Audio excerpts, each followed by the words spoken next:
What is up, podheads? Back with another episode of the Podioslave podcast. My name is Tony, joined as always by Anthony.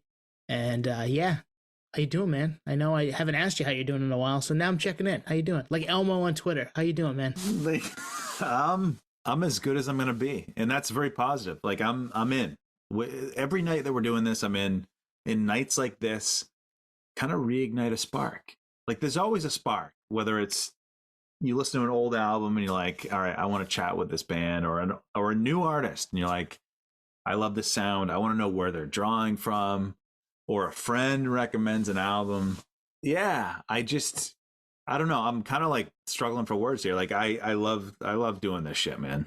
Well, and we've had a really pretty awesome 2024 to this point, starting with perfect songs with friends in a basement, and getting the Crime and Stereo stuff, and having Benny Horowitz come back, and it's been a fun almost 2 months now. So we're gonna keep doing it because we love doing it, and we're gonna keep searching for different music and new things and stuff maybe you haven't heard of or we haven't heard of.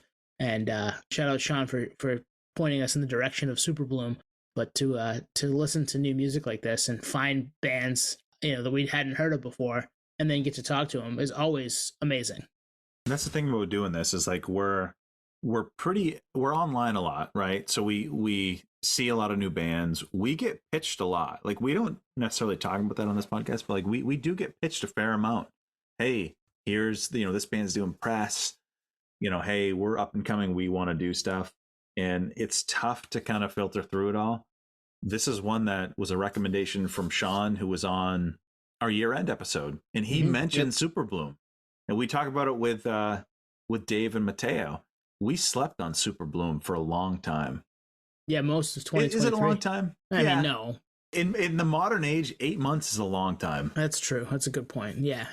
I guess the punchline for all of this is there's a lot out there and there's a lot of noise coming at you, and we're some of that noise sometimes. But if you like something and you're passionate about it, tell a friend, whether that be a podcast, a band, a song, a movie. Like, promote that stuff to your friends. Like, get them to listen to stuff that you like. If you have like-minded people, like Shawn did with us, hey guys, you'll dig this. And he was absolutely right. We did. And fast forward to 2024, and we're talking to Dave, the vocalist, and Matteo, the drummer of the band Superbloom out of New York. And really, really awesome guys. Really cool music, stuff that's right up our alley. And that's why we do this every week.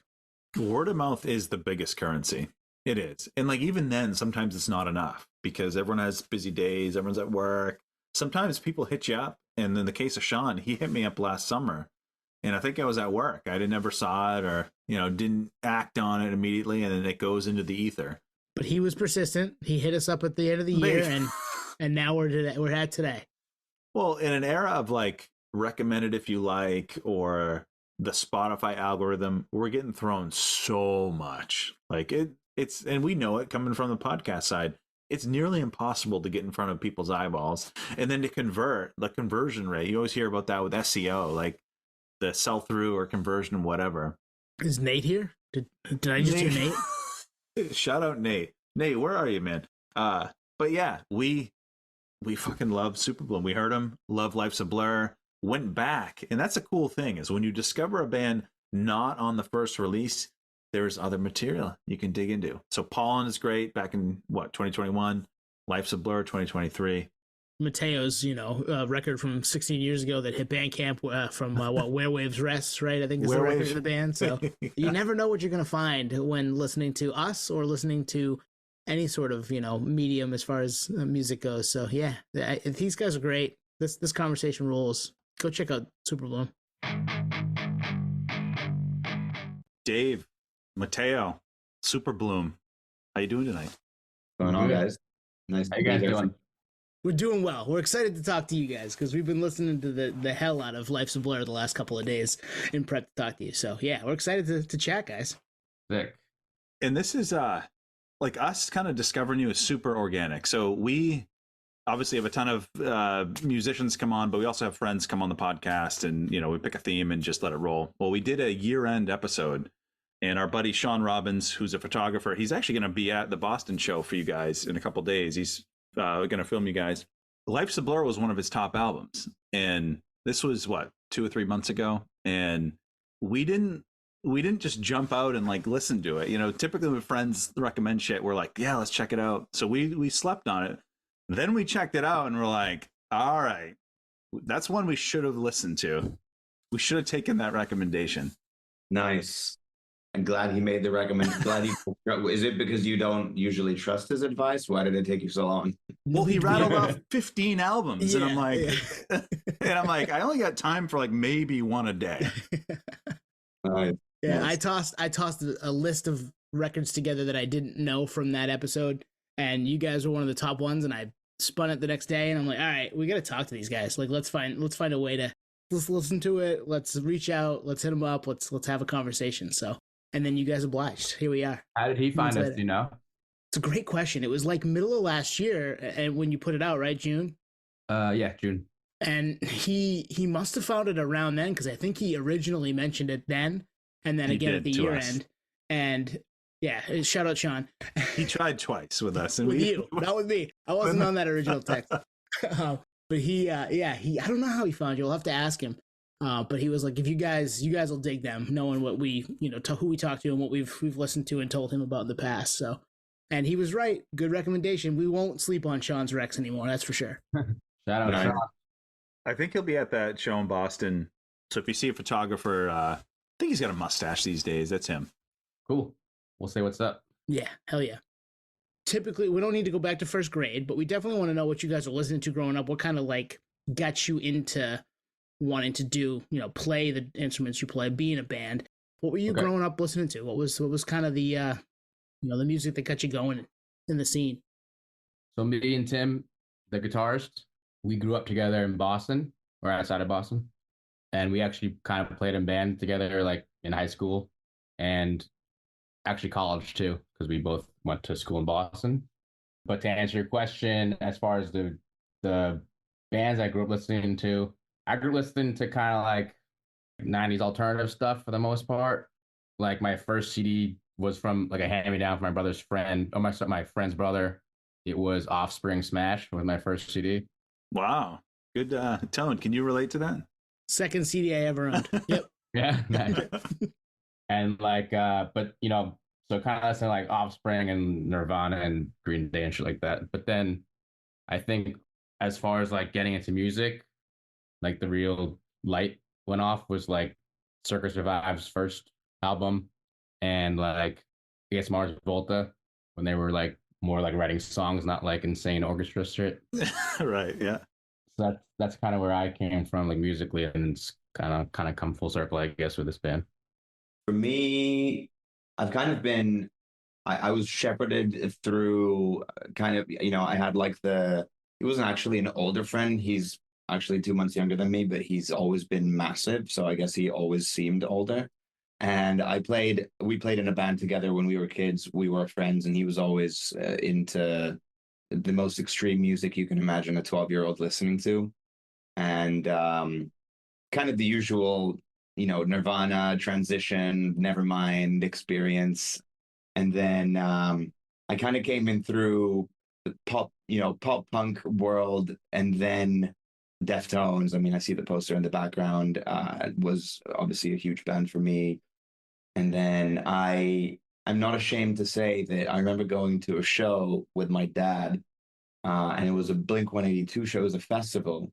And I went with the intention of seeing Blink at the time. And the band that was playing right before Blink was Limp Bizkit. Nice. Yeah. And I didn't know anything about Limp Bizkit. I can't remember how old I was, but not very old. Well, you grew up in Italy, guys say.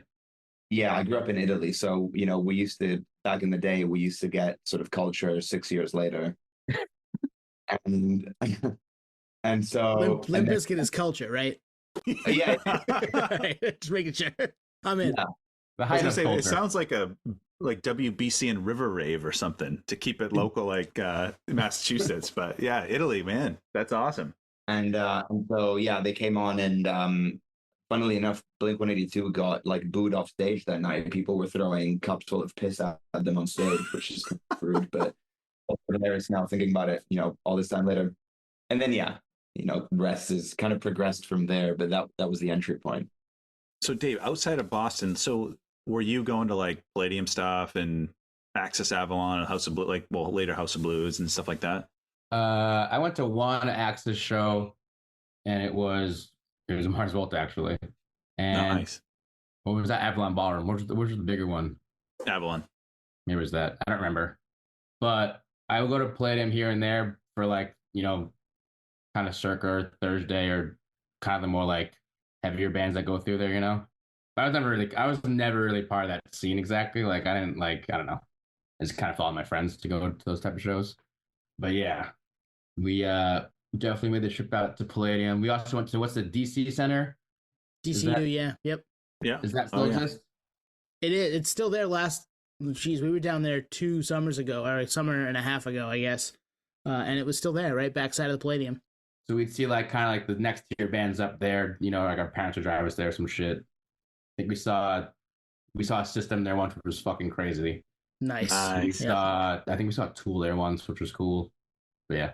So everything, a mixed bag. You guys like all the stuff we like. That's mixed bag. My first concert was TLC. Oh, nice. Oh man, I'm jealous of that. That's pretty sick. That is pretty sick. Where did you see TLC? At the Garden. Yeah. Yeah. Wow. Yeah, What was awesome. that? What year was that? Do you know? I don't know, like mid 2000s probably. Yeah. Yeah. Wow. TLC. I haven't thought of TLC, and that's awesome. So would you say you're like heavy leaning towards music? Like that's your thing at this point?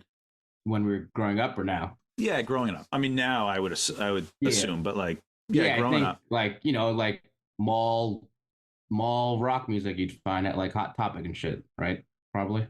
When does that transition to singing, or was that even happening then? And like same thing for you, Matteo. Are you drumming at that point? Well, I played drums actually growing up, and I actually went to Berkeley for drums. Oh, nice. And I wasn't like a bad drummer. I won't like be too hard on myself, but like you go there and you see some of these kids' work ethic, and you realize, oh, it's not gonna happen. You're not on the drum pad every night in your dorm room. No, I mean, we went to school with, Animals as leaders. Yep. Yeah. So we went to school with Garska. Me and Tim actually played in a band with him before, or in college. And he would like leave parties at like 1 a.m. and go to the practice studio for like literally 6 hours. Wow. It's an obsession. At that point, that's just a different level. Like that's commitment, and like you're just kind of born with that. Yeah. So yeah. Anyway, so I got rid of drums, and I didn't play music for a while. I work in film, but always kind of had a guitar laying around, and how you do. And this is the first thing that I did again with music since college. So, but yeah, basically I just kind of got into guitar because didn't play drums anymore, and kind of had some ideas laying around. And me and Tim wanted to like just play music again. So, what about you, Matteo? When did you start playing the drums? I think I was 10 or 11. Oh wow.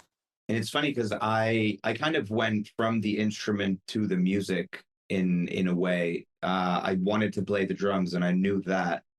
And then so I naturally gravitated towards music that was more interesting to play on drums, which then led me to like much heavier music. But I was in bands pretty much straight away. Friends in middle school, like we were in there's pictures of us when we were sort of 10 years old at our first show or whatever. So it was always in a band setting. It was never in kind of an academic setting or in a studying the drums setting. It was always as part of a band. And then in high school, I was in a sort of post-hardcore, like Converge style, post-hardcore, like screamo, sort of whatever you want to call it, band. Mathy, maybe even, I don't know. And then I went to college, and I was in a just straight up hardcore band in England for 2-3 years. And then kind of didn't do anything for several years after that until I met these guys 5-6 years ago. On Craigslist. On Craigslist. Yo, but that Matthew band he was in was sick. You should hear it. What was the name of it? The band is called Where Waves Rest. Okay. All right. I'm writing it down right Mental now. note. Mental note. When I edit this, I'm sure I'll pull it up then. And yeah. I have a fun fact. So I decided to upload this old CD that we made in 2006 or whatever, 7, to Bandcamp a couple of years ago, just so that I could send it to the guys I was in a band with. And then randomly one day I was like, I don't know why, I just Googled the band name, and some guy who runs some music blog had made a list of sort of, year's best new releases in metal or whatever. And he was like, this band from Bologna in Italy, like I really can't find anything about them on the internet. They seem to be new, but they also seem to be old. And he wrote this whole review of a record that was like 16 years old by that point without knowing that it was. So that was kind of funny. The boys It's awesome. got a real kick out of it. Yeah. It's always funny because, like, you put that stuff out, it lives in perpetuity on the internet for the most part. You never know who's going to stumble on it and when they're going to stumble on it. And then all of a sudden you're getting reviewed for something that's been around for a while. Yeah. Well, I mean, most of the time, no one ever stumbles on it. Right. Good point. Good point. Yeah, can relate. People work on that sort of shit for years and years, and they try and get anyone to notice, and it's just such a fucking crapshoot. And then you just upload some random 15-year-old piece of music to the internet, and some guy's like, "This slaps." It's just funny. So 2 things. Bologna, best pizza I've ever had in my life was in Bologna. Oh, I don't know the nice. name of the place, but it's obviously like known as a foodie town. So when I went there a few years ago, we made a point to go there. Best pizza ever. And 2, let's dig into this Craigslist story. Like, Matteo, did you have like a seeking band, or Dave, were you like seeking drummer? How'd this happen? Kind of both. I had moved to New York for completely unrelated reasons, and I just decided that I wanted to start playing music again, and it felt like it was sort of something in my life that was really missing after, 4 years maybe of not being in a band, something like that. And so I was like, I don't know how the fuck to do this. I don't know anyone in New York. I just moved here. I don't know a single person who's in a band. The only thing I really know about is Craigslist. So I just put an ad in the music section. It was It's crazy. it was the biggest. I didn't know, by that point I was listening to all sorts of things. I knew that I was going to be best at playing something heavy because that was always what I played. But I was like, I'll play anything. I'll play Americana. I'll play like whatever. So I had this laundry list of influences or things that I would be down to fuck around with. And then I guess they also had a band seeking drummer ad, but you guys reached out to me first, I think. Yeah. It's like a relationship. Like, no, you reached out to me first. No, you made the first move. I will say though, when he tried out, we had like 4 or 5 guys try out that week. We played one song with him, and like I was like, okay, this is the dude, and we're like, all right, like let's chat real quick. And I wanted to tell Matteo like that, like right that night, like you're in. Yeah. And they're like, we have to let the other guys try. I was like, all right, but Yeah, it was a formality at that point. Like, all right, Yeah. let these guys in. We'll do it. Yeah. All right, cool. Yeah, no, we're calling Matteo. Sorry, guys. he did this cool feel on this one song. I don't know. He knows what I'm talking about. It was pretty cool. It was pretty cool. I love it. That's a great story. Yeah, because we were talking earlier because there's not a ton out there on you guys, and we're like, well, let's ask the questions and let's figure out how this all came to be. Where we're from, there's not a lot of people, right? So Anthony and I gravitated towards each other because we like music, and we have friends that are in that circle, and it's a small circle. Whereas somewhere like New York, it's a gigantic circle. There's a lot of people. There's so many that it's probably almost daunting. So like, all right, here's the Craigslist ad. Let's see if we find somebody that way. And rather than however you might find people in high school or whatever. So crazy. Yeah, I bet. I think it's like New York is.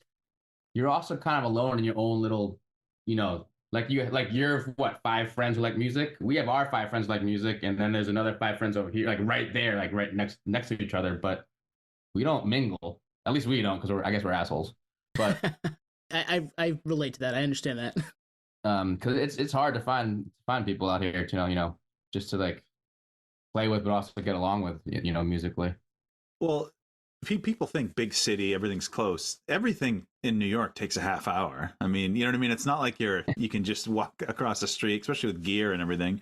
So was Superbloom a thing already when you posted, or was it like in the works trying to get ramped up?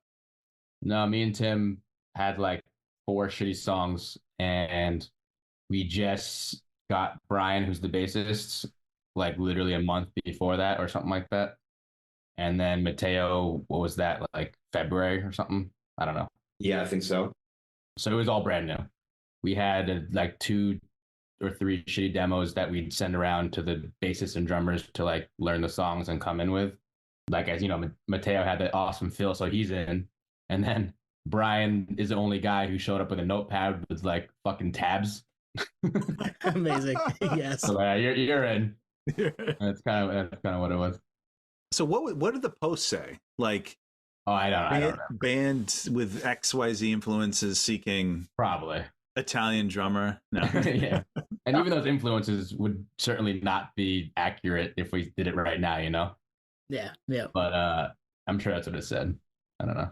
But Mateo's was crazy. It was like literally, it was like Elton John, like Springsteen. No.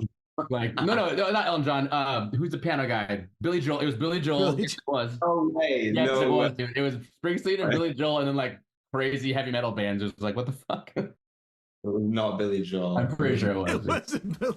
No. I will say, big up Billy Joel. He put out his first new song in 17 years. Yeah. Today, I think, right? Yeah. Yeah. Really? Yeah. Wow. At the time Yeah. of recording, first new Billy Joel song in 17 years. Yeah. Yeah. Well, I mean, it could be AI generated, honestly. It sounds like That's a good point. Yeah, that's a good point. Total tangent. When we were growing up, my really good friend of ours, Mike, that neighborhood is kind of a nice neighborhood in Maine, and just across the border into Cape Elizabeth, Billy Joel was dating a woman that lived right there. So we were always looking for him in the neighborhood, like 2 blocks over, and we could never find it. But Billy Joel, we were close. We got close to him. The pride of Long Island. Yeah, another Long Island connection for us. Yeah, totally. That's an awesome story, guys. I'm glad that we found out it was a Craigslist ad, because that was not what I had on my bingo card for sure.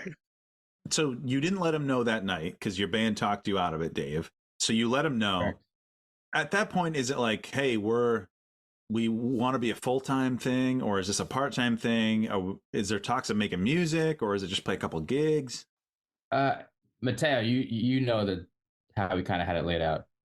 Well, I think we were all sort of delusional, and we thought that it could be a serious thing. And, we weren't like 19. So we all had jobs, Right. and we were just like, this seems realistic. We're going to join a band, and it's going to be a real band. And it's not just going to be like 4 dudes kind of sweating it out and drinking beers. And for some reason, we all shared this same delusion. So we went in real heavy, like real fast. We were meeting up 2-3 times a week, pretty much from the get-go, and pretty much nonstop for like 3 years. But we recorded, so we started hanging out and practicing. We recorded an EP really quickly, like in April of that year, May of that year. When was it? Something like that. Brian, who plays bass, is also an awesome sound engineer and producer, and he was working out of a studio in Union City at the time in New Jersey. And so we went out there for like a few days and stayed in some shitty, like mildew smelling Airbnb, and recorded 3 tracks, something like that. 5, I can't remember, for an EP, and then just kept going. So it was full time in the sense that there wasn't anything else I was doing outside of like going to work and then being in a band. But it, obviously not full time as much as I think everyone would have liked it to be. I think we were also like, honestly, those first couple of years, like learning our instruments again, or like for me, like actually, because I didn't play guitar ever in a band, but like, Oh, wow. you know what I mean, Matteo? Like I didn't play an instrument like in front of people for like, I don't know, 5 years, 6 years, 7 years at that point. Yeah, it was, we were all coming back to music after a reasonable amount of time out.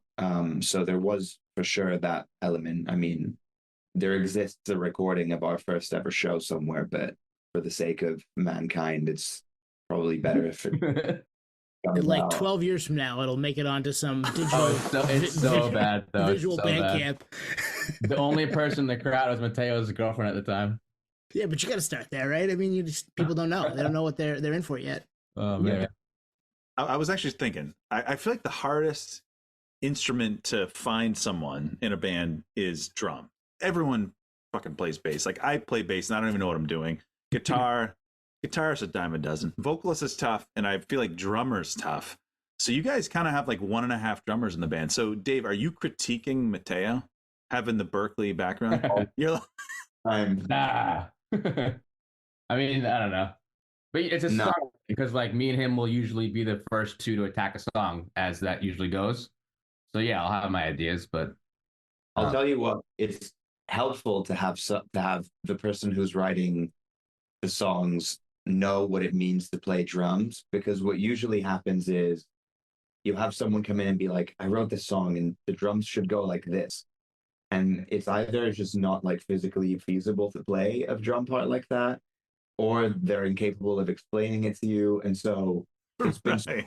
because Dave will obviously have an idea of what the drum part should sound like, and is able to explain it. And then like we work it out together usually. But no, I think we're very lucky in general that stuff isn't a problem in our band. Like it's not the band where if someone says, hey man, you should change that bass part, it's going to cause like a huge sort of issue or crisis. We're just like, cool, great, I'll do it this way.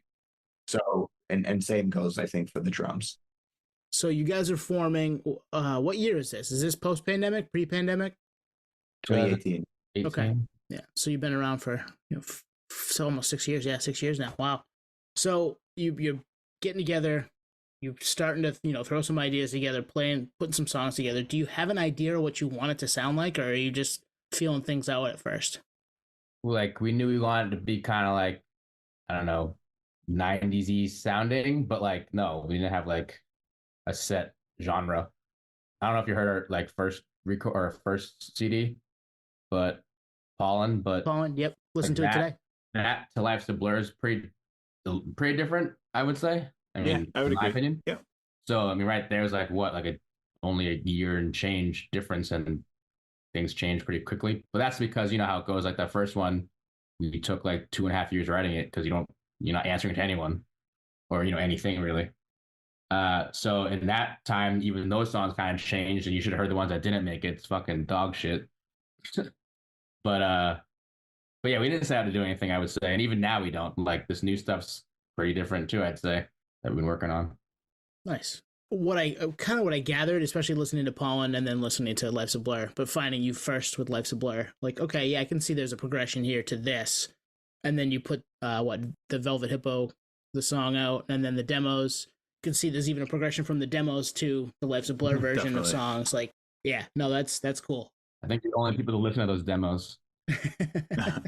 They're there though, like that's good stuff, man. Yeah, no, we sent it to another podcast friend of ours today, and he's listened to it. So cool. Yeah, out in St. Louis. So yeah, I love hearing first show stories. So when I say first Superbloom show ever, like what comes to mind?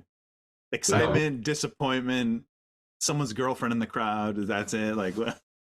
I think we were stoked. I mean, it was at the Kingsland, which is at the very sort of tip north part of Greenpoint. And there's like virtually nothing else up there. It's like, there's not a lot.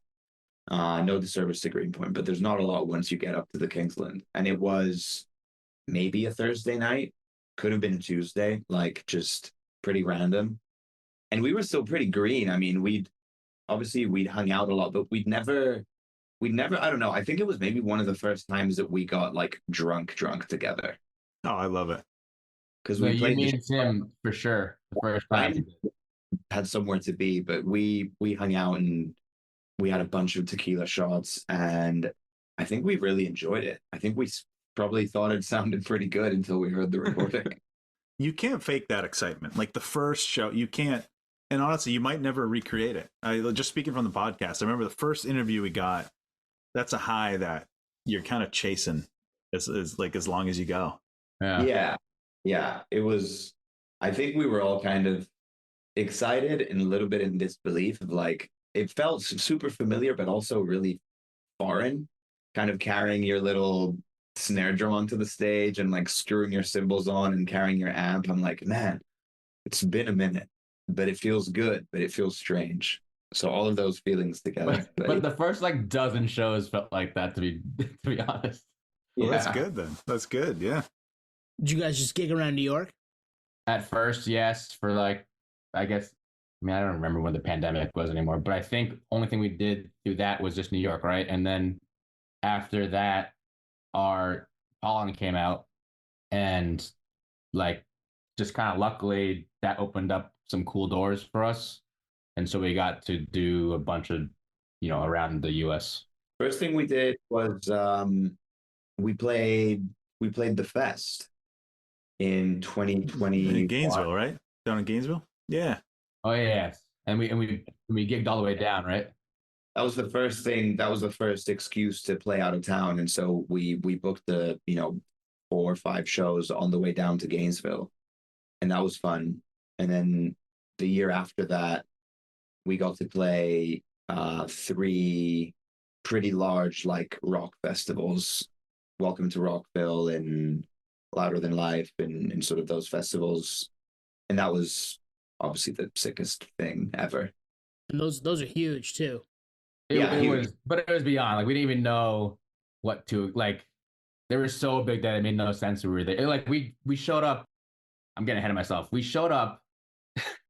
We showed up in a fucking Kia Sorento, Yes. and they're like, "Oh, like, are you Superbloom? Okay, like, is this your party yet? Okay, park here." We parked between 2 tour buses in a Kia Sorento. That's amazing. We had soft shell cases. It was like ridiculous. I was gonna say, you must have shared equipment then. It's just a Sorrento, or was it all jammed in? No. Well, we had a backline there, but all of our gear was like in soft. I had a gig bag, and like the roadies came over, like, "Can I grab that for you?" I'm like, "I guess, thanks." He like took. Yeah, we looked at the lineups like on Aftershock, Louder Than Life, like 9 Inch Nails headline, Evanescence headline. Like that's especially like early on. That's crazy. We thought we made it. I mean, how did you get on those? Did you guys put in, or did somebody contact you? Like we've tried to like get press for that stuff before too. We have local bands in our area that have tried to get on it. Like we want to know, like, how does that happen? We don't really know the full story, to be honest, but we've talked to a couple people. Like it seems like someone took a liking to us in the circle of the booker, and they literally reached out to us, and that's how it happened. I don't know. It's crazy. It makes no sense, to be honest.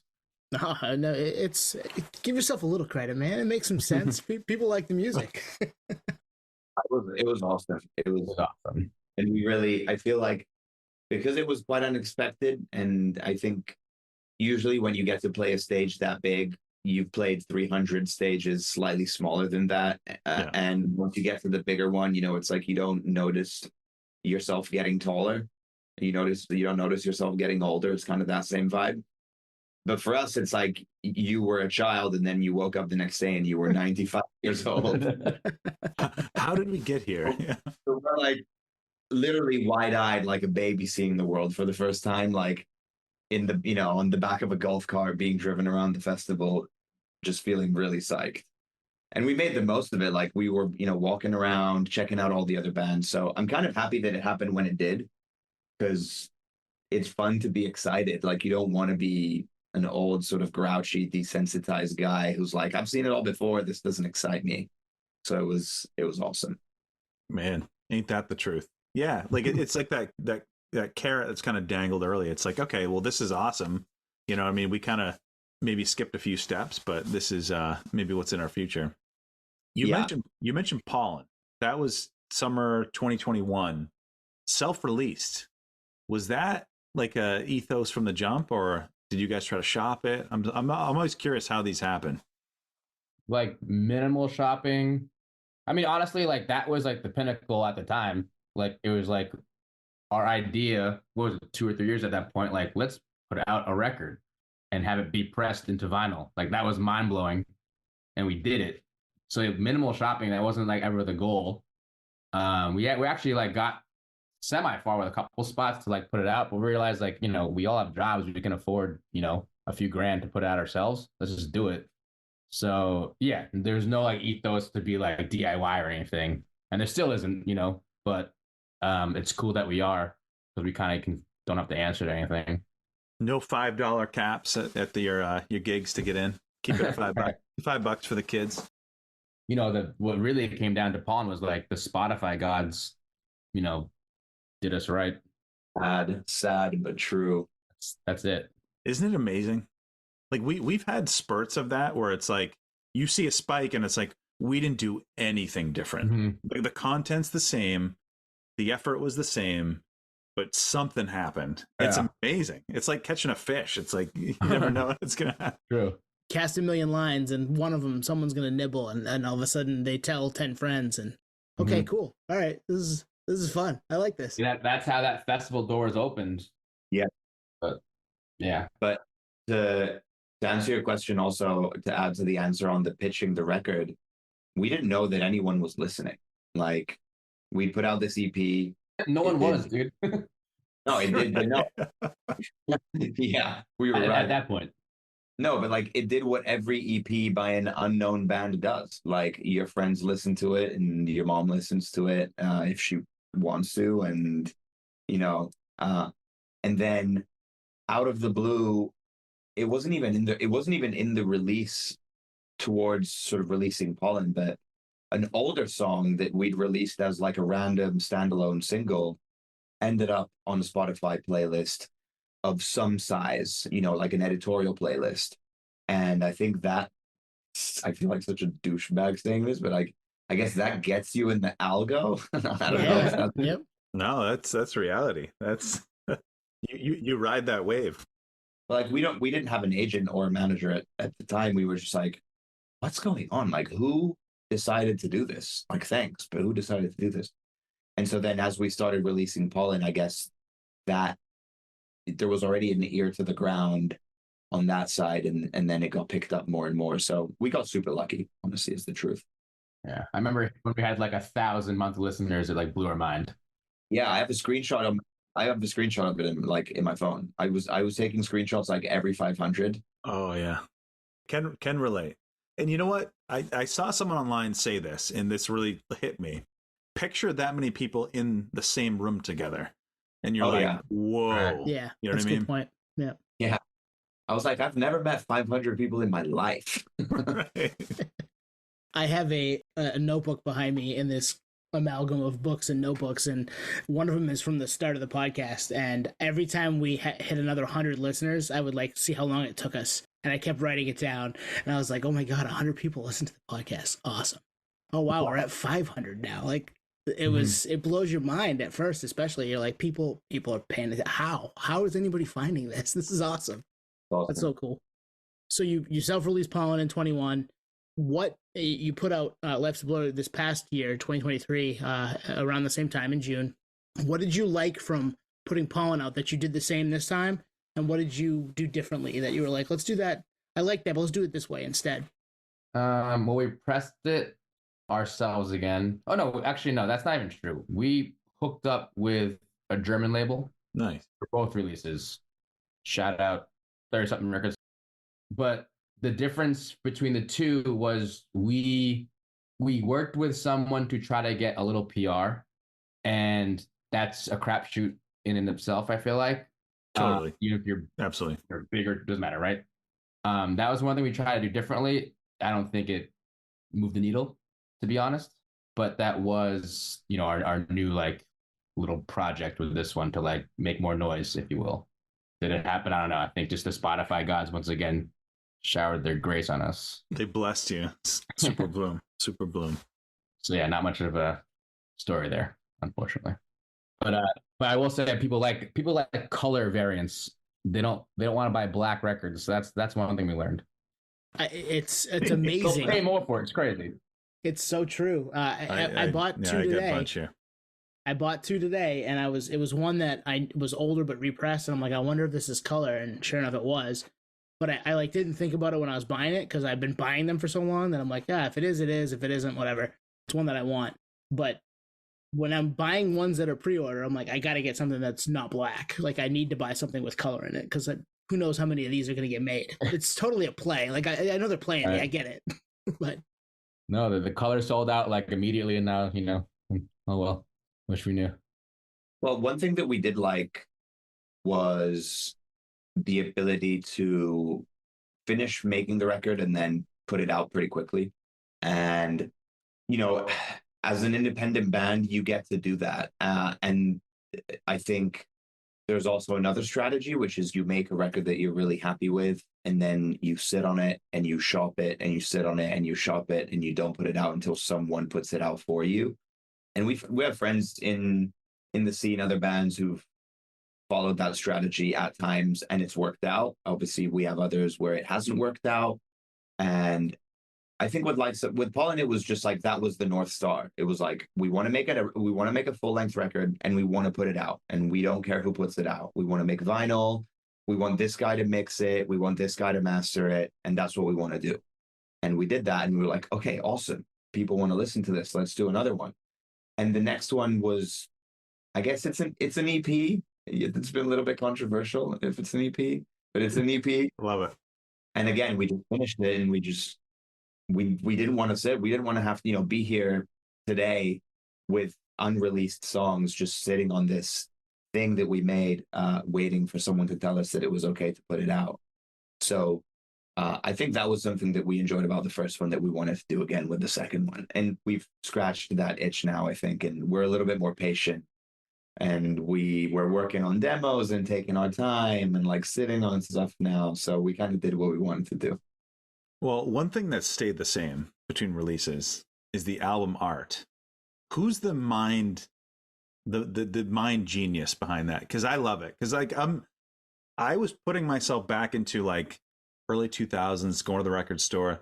If I saw the cover to Pollen and Life's a Blur at the record store, I'd be like, what the fuck is that? I don't know what that is, but I need to understand what's going on there.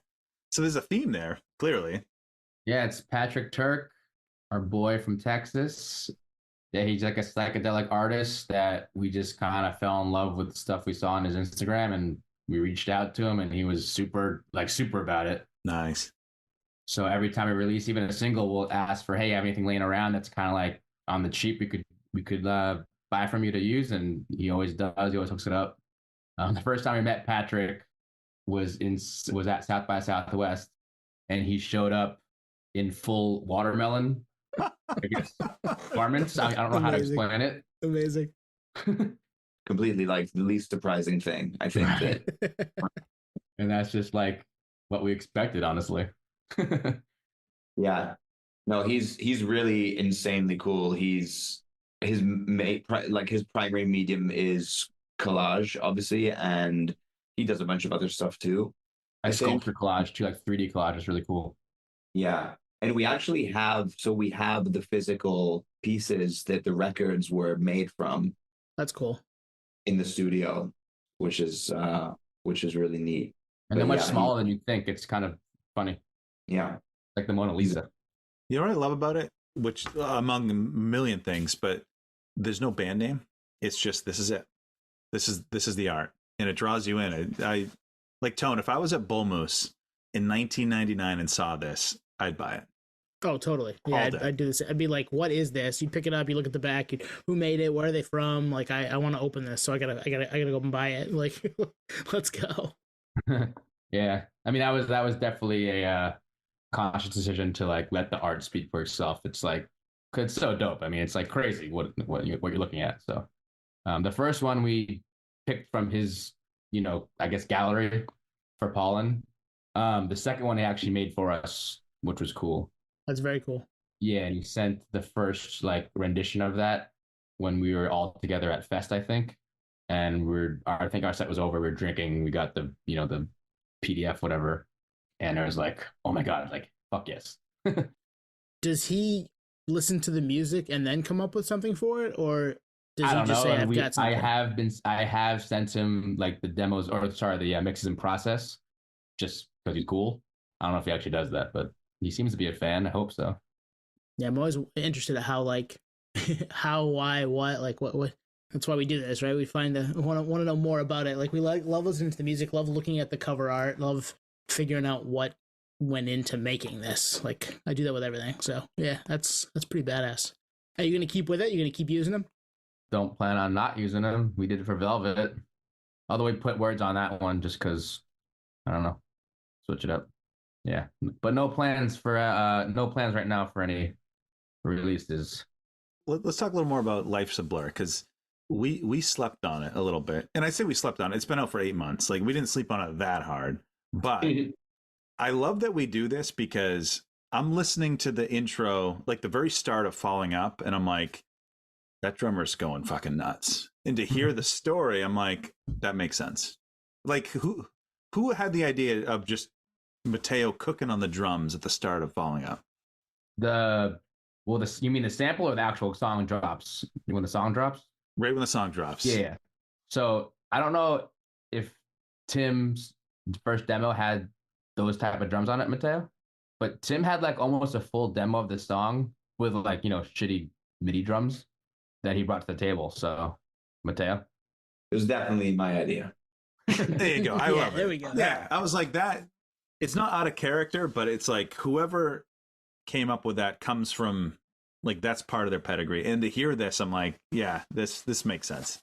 I actually don't know. I think Tim had a blueprint, I think, of what the drums, of a direction, right? And then I think the rest of it probably, took on a life of its own when we were actually kind of practicing and working on the demo. But so it would have been like a sort of own just the bones version, and then everything else on top. But yeah, that's a really fun song to play. It needs to be in the right time in the set, because it's kind of an intense song to play as well. Oh, I bet. Yeah, there's a lot of energy with that one. Need to make sure I'm not too tired. Yeah. I know. Do you open with it and, like, maybe give folks a false impression? Like, Now what? Now We haven't opened with it, but It was second in the maybe. No, we tend to put it in the beginning, like you said, because it's tough on everyone. But the sample, we got a sampler now, so we can actually use the samples live, which is cool. So we do the drum lead into the song, and it's, yeah. And now no one rushes, which is good. And listening to, I mean, the intro. Anthony said this to me earlier today. We were talking about it. It sounds like the start of a mixtape. Like, is someone going to come in and start rapping? Like, you don't even know because of the sampling. It's awesome. It's a different vibe than you'd typically see from a rock band like you guys, today. Like, and I love that about it, because it gives you, it all flows together from the intro all the way down because of these, like, interludes, and yeah, it's awesome. Cool, thank you. Yeah, I mean, that was, we always wanted to try something different, I guess. I don't know. It was fun making the EP, though. I agree with you on the interludes. The interludes were polarizing. For who? Oh, not for us, but for other people. They were like, "Why did you guys do that?" Hey, so do those start as the like the framework of a full song, or do you set out and be like, "Hey, we need a transition. This is intentionally an interlude"? No, we had 5 songs, and we're like, or 4 songs actually at the time. Like, let's release an EP, and then we, like, last minute added a song, and we're like, it's still not enough. Last minute, we added the 5 interludes, like, super last minute. It's like the first idea, which that's kind of cool. You didn't really edit yourself, The first ideas are just like, yeah, good, go with it.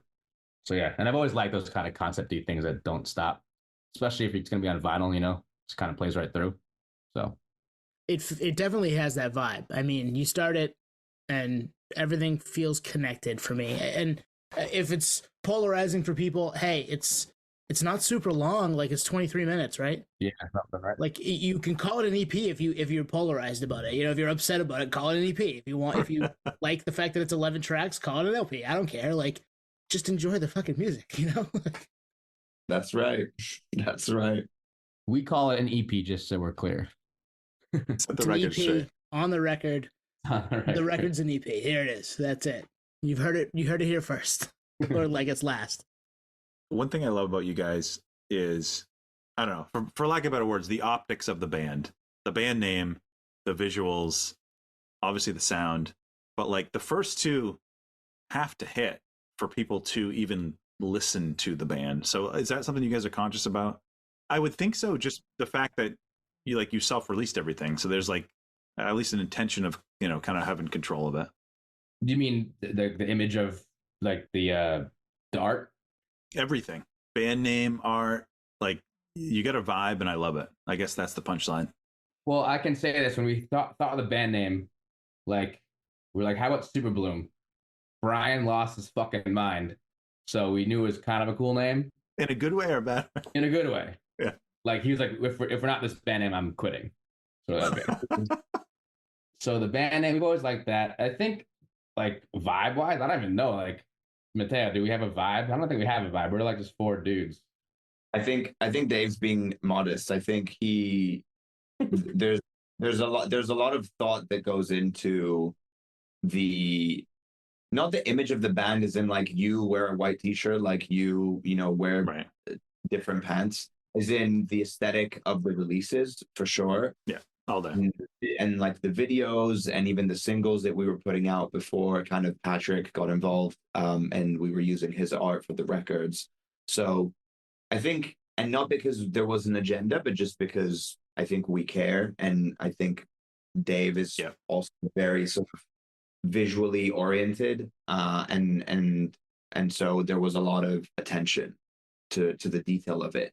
I don't know that it was ever necessarily kind of conscious that it was, colorful and tied into the Superbloom. Obviously, there's like the flowers kind of thing.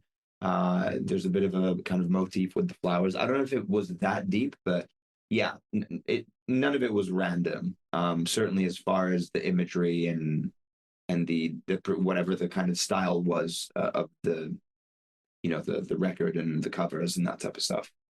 I love that. And like, not to get hung up on that, but like in this day and age with so many bands, so many genres, like if your name sucks, people probably aren't gonna check it out, and your name is awesome. Like that's the spirit of the question is I'm all in on it. We gotta get down to that Boston show, Tone. I don't know how we're gonna do it. Yeah. Dave and Matteo, can you line up a babysitter? Is that can you do that? Do you play guitar?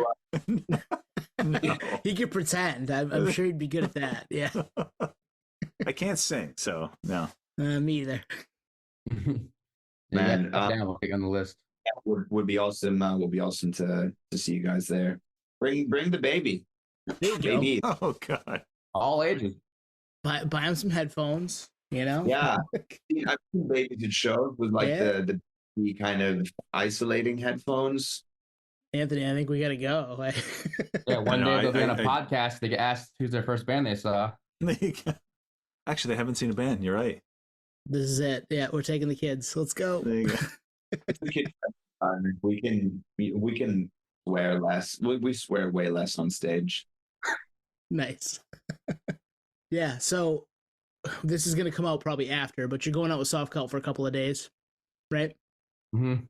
Yeah. Getting ready for that right now. Yeah. I'm stoked. Yeah, we did rehearsals last week, the ramp up ones at least, and then this week some patchwork, and then we're ready to go. It's gonna be fun.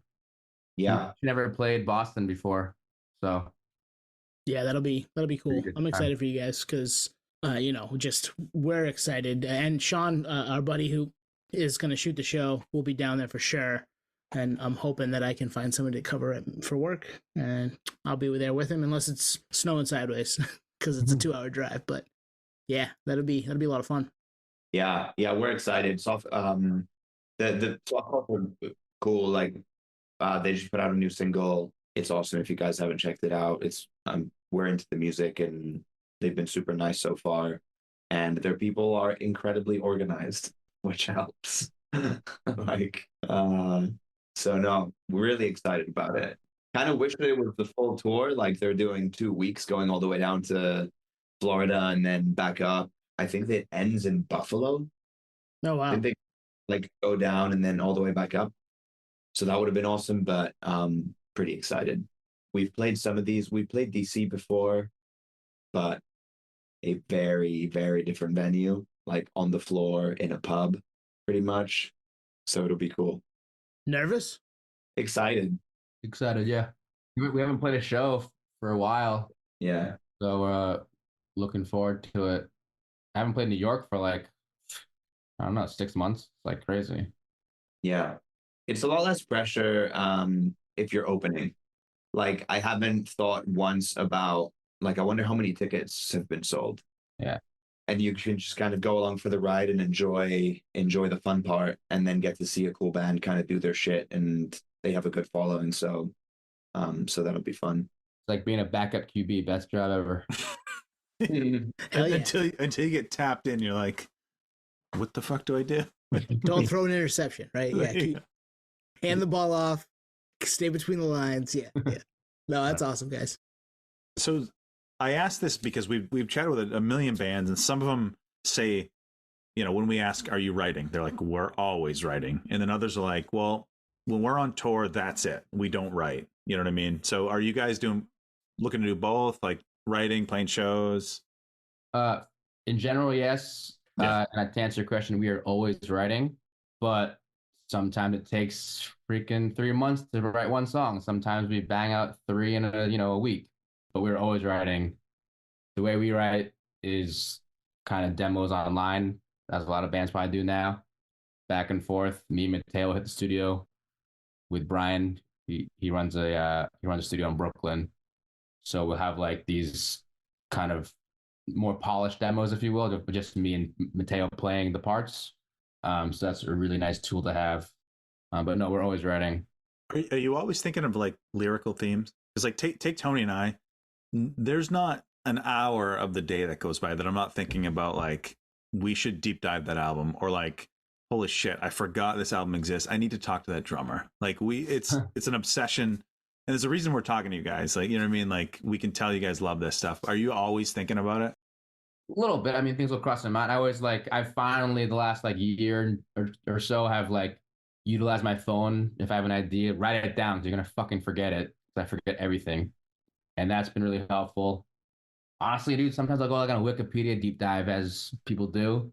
And like, yeah, get crazy ideas. Like, okay, that's cool. or that's a cool like theme to like explore. And Matteo, your weapon is the drums. Like you can't, like if you're on the subway or whatever, like it's not like, well, I guess you can tap on your leg. You know what I mean? Just not the person next to you. Yeah, I mean, I am very fidgety by nature, much to the dismay of anyone who spends time with me. But if I'm not thinking about necessarily drum parts, I think collectively we're all thinking about the band all the time, like more than is healthy, and talking about it. Like we can't hang out like a normal. We actually do hang out just as friends, which is nice, but inevitably, like the topic conversation ends up being the band most of the time. Can relate. Once you've had enough sort of tequila sodas, then you can start talking about it. But yep. Otherwise, yeah, we kind of joke like we're not at a point where this is, what we do full time. But if people ask me what my hobby was, I wouldn't say I'm in a band for a hobby. It's like my other job that doesn't pay me any money, but that's how seriously we treat it. I can relate to that too. Yeah. But I love that because you're passionate about it, right? So that's the point.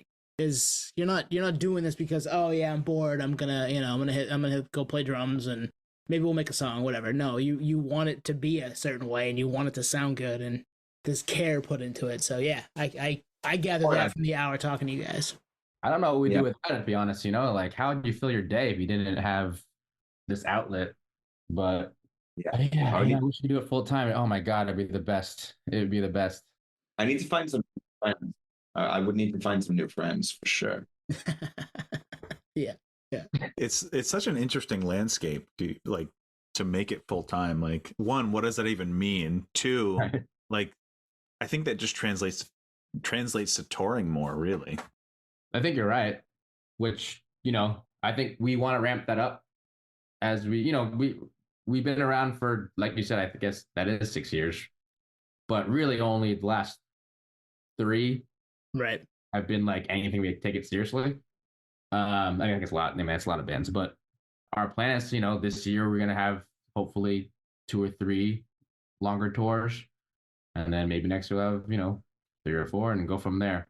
But it's tough. It's tough. It's not just like taking the time off work. It's like, what's worthwhile to go play on this tour, like a total DIY tour in fucking, Midwest, whatever. Like, do we want to do that? Maybe, but like also, I don't know, like, so. Well, it's like your Spotify metrics, but like, does that translate to people coming out? You know what I mean? There's so much to think about, and it's scary, like to to like spend the money and time to go play for 5 people, like whatever.